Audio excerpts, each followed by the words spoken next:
भारतीय जनता पार्टीचे नेतेगण आणि हा निवडणुकीमध्ये भाजपाचे प्रत्याशी श्रीमान राम शिंदेजी,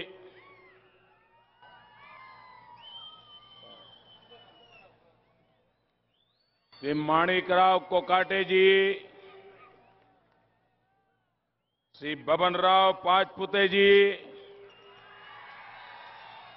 श्री अभय आगरकर जी, चंद्रशेखर कदम जी,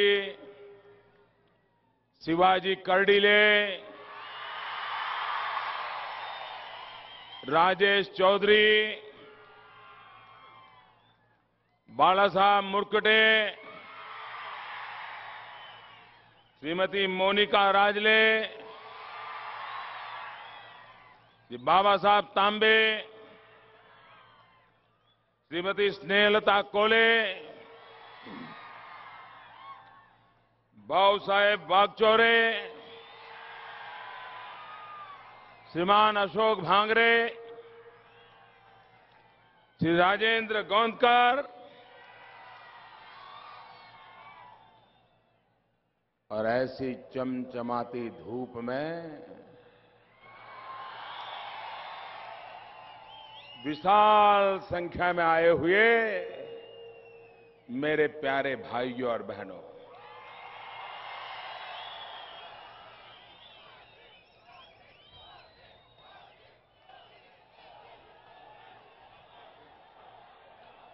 मुझे इस बार चुनाव में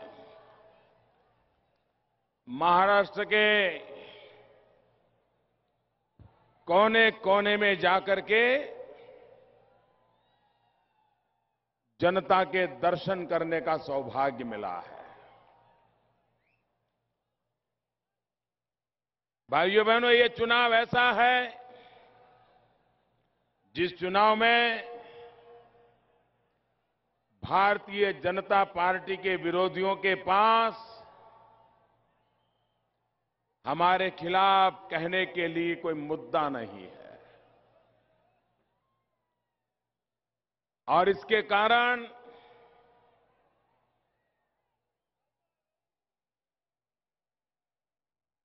झूठी बातें फैलाना,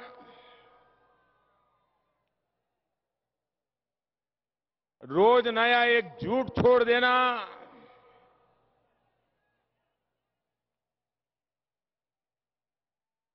ऐसा एक निम्न स्तर का राजनीतिक चुनाव का वातावरण भाजपा के विरोधियों ने बनाया है। भाइयों बहनों,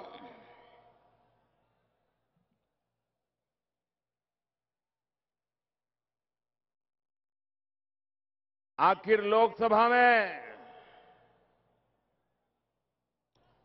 ये दिल्ली सरकार को जाना क्यों पड़ा?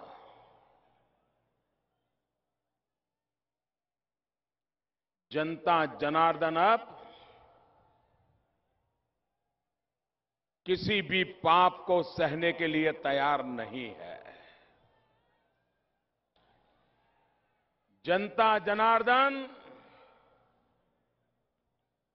देश को लूटने वाले लोगों का चुन चुन करके हिसाब चुकता कर रही है। भाइयों,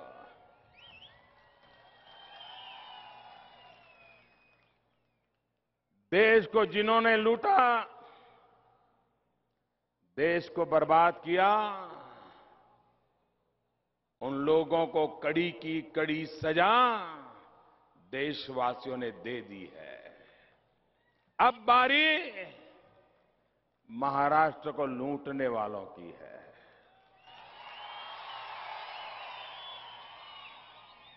15 साल कम समय नहीं होता है भाइयों। अगर ये 15 साल का उपयोग सही तरीके से हुआ होता,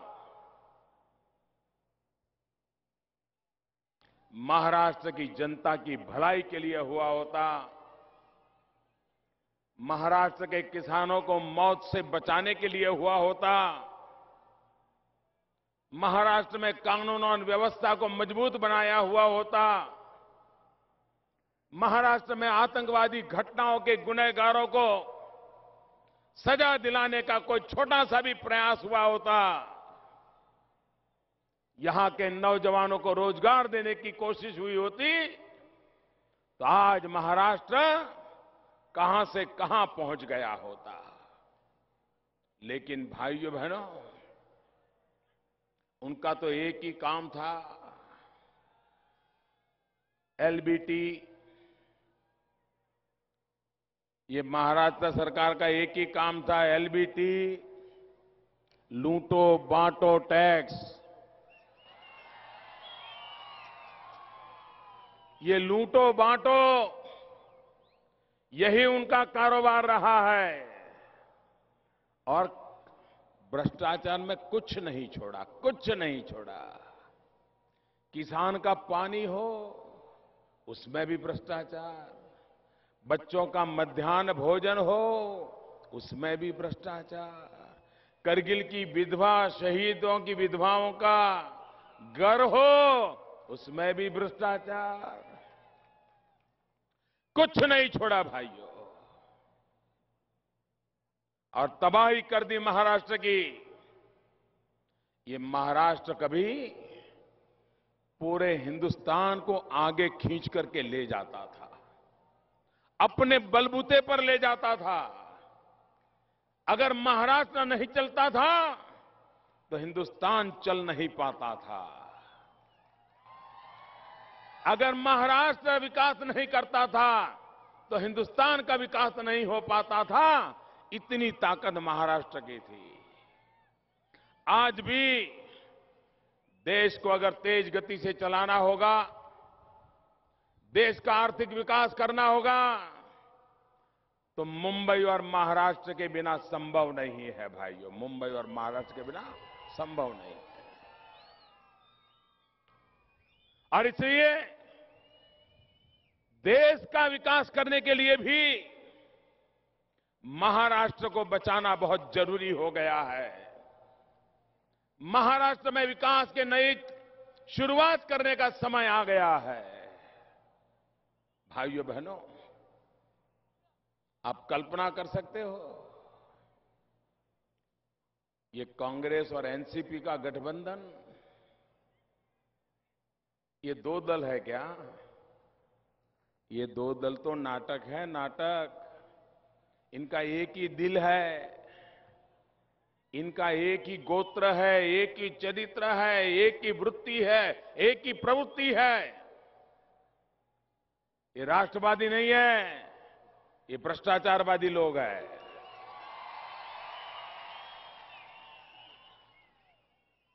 और इसलिए मेरे भाइयों बहनों, आप कल्पना करिए, केंद्र में 10 साल तक कृषि मंत्री रहे हो, महाराष्ट्र में 15 साल से आपकी सरकार हो, और हर वर्ष महाराष्ट्र के किसान 3,700 किसान आत्महत्या करते थे भाइयों। 3,700 माताएं बहनें विधवा हो जाती थी। 3,700 माताएं हर वर्ष अपना लाडला खो देती थी। लाखों बालक अपने पिता खो देते थे।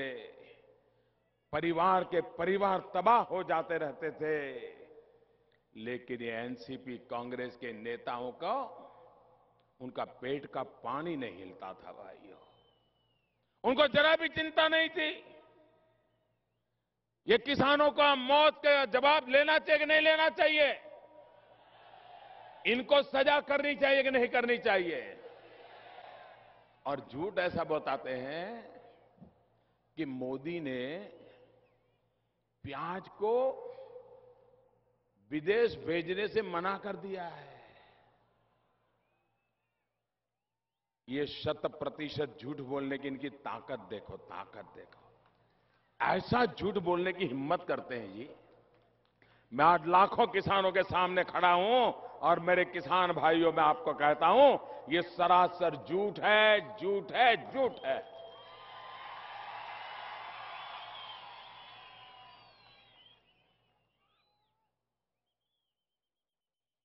जब दिल्ली में केंद्र में कांग्रेस की सरकार थी, एनसीपी के नेता कृषि मंत्री थे, तब 17 बार, एक बार नहीं 17 बार उन्होंने एमईपी का उपयोग किया था। 17 बार वो बंधन लगाए थे। और वे जब कृषि मंत्री थे, 4 बार उन्होंने प्याज की निर्यात पर रोक लगा दी थी। मेरी सरकार ने ऐसा कुछ नहीं किया है। ये झूठ फैला रहे हैं भाइयों बहनों। और इसलिए भाइयों बहनों, इन झूठी बातों पे भरोसा मत कीजिए। हमारी तो कोशिश है दुनिया के अंदर भारत का डंका बजा है। मैं अभी अमेरिका गया तो वहां पेप्सी के सीईओ से मिला। उनसे भी मैंने बात क्या की, मैंने कहा आजकल हमारे किसान अब फलों की खेती करने लगे हैं, फलों का उत्पादन करते हैं। हमारे नासिक जलगांव बेल्ट में अंगूर की खेती हो रही है, हमारे नागपुर में संतरे की खेती हो रही है, फलों की खेती हो रही है। लेकिन मैंने कहा हमारे किसान 5 दिन 7 दिन अगर व्यवस्था नहीं रही तो फल तो खराब हो जाता है, फल का आयुष बहुत कम होता है। अगर मैंने कहा आप जो पेप्सी बनाते हो, कोका कोला बनाते हो, ये सॉफ्ट ड्रिंक बनाते हो, अगर उसमें 5%, ज्यादा नहीं 5% ये असली फलों का रस मिला दो तो मेरे किसान को फल बेचने के लिए कभी बाजार में नहीं जाना पड़ेगा। ये बड़ी बड़ी कंपनियां लाइन लगा के खड़ी हो जाएगी। मुझे बताइए किसान को लाभ होगा कि नहीं होगा? होगा कि नहीं होगा? मैंने सरकार की लेबोरेटरीज को भी कहा है इस पर संशोधन किया जाए। क्या हम इस जो सॉफ्ट ड्रिंक्स हैं उसमें असली फलों का रस मिला सकते हैं क्या? लोगों के स्वास्थ्य को भी लाभ होगा और मेरे किसान को भी लाभ होगा। वो जो फल पैदा करेगा खेत में ही उसके फलों को बाजार मिल जाएगा, मेरे किसान को कोई नुकसान नहीं होगा। ये काम हम करना चाहते हैं। भाइयों बहनों, कोई भी किसान को आप पूछो कि आपके 3 बेटे हैं, आगे क्या सोचा है, तो किसान क्या कहता है? एक बेटे को तो खेती में लगाऊंगा, लेकिन 2 बेटों को शहर में भेज करके कोई नौकरी धंधा करने के लिए भेज दूंगा। 100 एकड़ भूमि का मालिक किसान भी एक ही बेटे को खेती में लगाना चाहता है, 2 बेटों को कहीं नौकरी पे लगाना चाहता है। ये नौकरी कहां से आएगी? ये रोजगार कहां से आएगा? भाइयों बहनों, हमें औद्योगिक विकास करना होगा, हर जिले में औद्योगिक विकास करना होगा, पूंजी निवेश करना होगा, ताकि हमारे नौजवानों को रोजगार मिले और किसी भी नौजवान को सरकार के पास हाथ फैलाने की नौबत नहीं आनी चाहिए। भाइयों बहनों, आज देश के नौजवानों को रोजगार मिले, यह हमारी प्राथमिकता है। विकास उस प्रकार से हो ताकि गरीब का गरीब बेटा भी रोजगारी प्राप्त कर सके। हमने स्किल डेवलपमेंट का अभियान चलाया है। उन्होंने स्कैम महाराष्ट्र बनाया, घोटालों वाला महाराष्ट्र, भ्रष्टाचार वाला महाराष्ट्र, लूटने वाला महाराष्ट्र। हम महाराष्ट्र की शकल सूत्र बदल देंगे। ये स्कैम महाराष्ट्र को स्किल महाराष्ट्र में परिवर्तित कर देंगे। हुनर पर बल देंगे हम नौजवानों की भुजाओं में ताकत देंगे भाइयों बहनों। और भाइयों बहनों, अब महाराष्ट्र ज्यादा इंतजार नहीं कर सकता है। दो दो पीढ़ी बर्बाद हो चुकी है, दो दो पीढ़ी बर्बाद हो चुकी है। अब हम और महाराष्ट्र को बर्बाद नहीं होने देंगे। और अगर बर्बादी से बचना है तो महाराष्ट्र को पूर्ण बहुमत वाली भाजपा की सरकार चाहिए भाइयों। महाराष्ट्र में ऐसी सरकार दीजिए कि दिल्ली के साथ खड़ी रहे तो उसकी ताकत 11 गुना बढ़ जाए। ऐसी सरकार दीजिए, 11 गुना ताकत बढ़ जाए। भाइयों बहनों, एक स्थिर सरकार का क्या मतलब होता है, वो आज दुनिया ने देख लिया है। आज पूरे विश्व में डंका बज रहा है, अमेरिका में डंका बज रहा है। क्यों बज रहा है? अमेरिका में भी हिंदुस्तान का जय जयकार होने लगा। क्यों होने लगा? क्या कारण?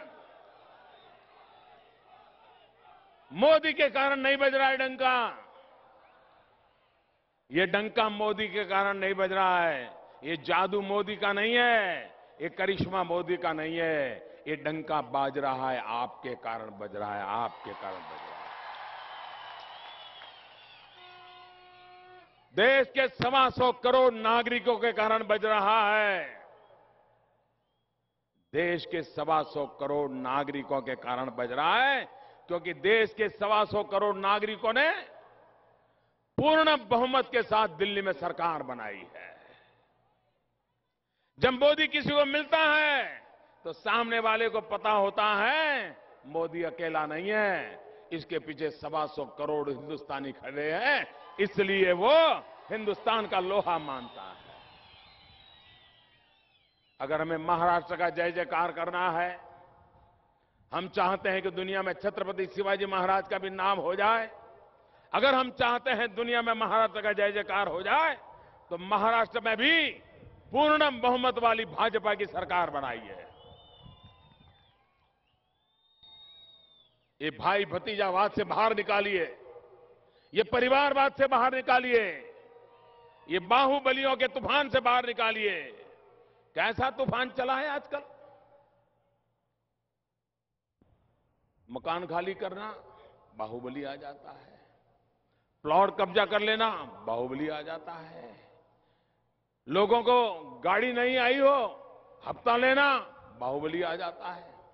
दुकान नहीं खोली, हफ्ता लेने वाला, बाहुबली आ जाता है।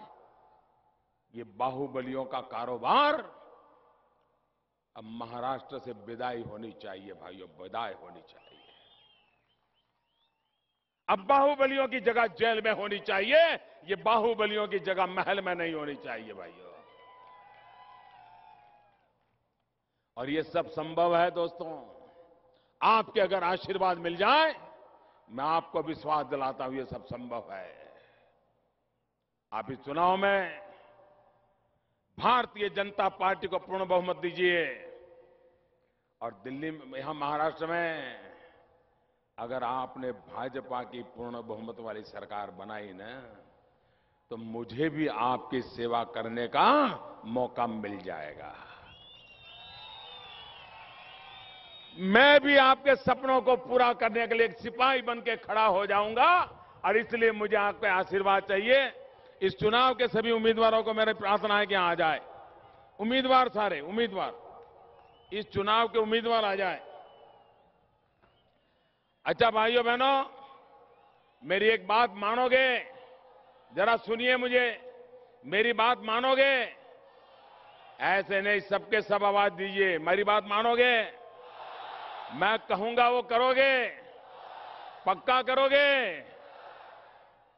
यहां से जब सभा के बाद जाओगे तो प्लास्टिक का बोतल हो, कूड़ा कचरा पड़ा हो, कागज फेंका हो, सबका सब उठा के ले जाओगे, साफ करके जाओगे।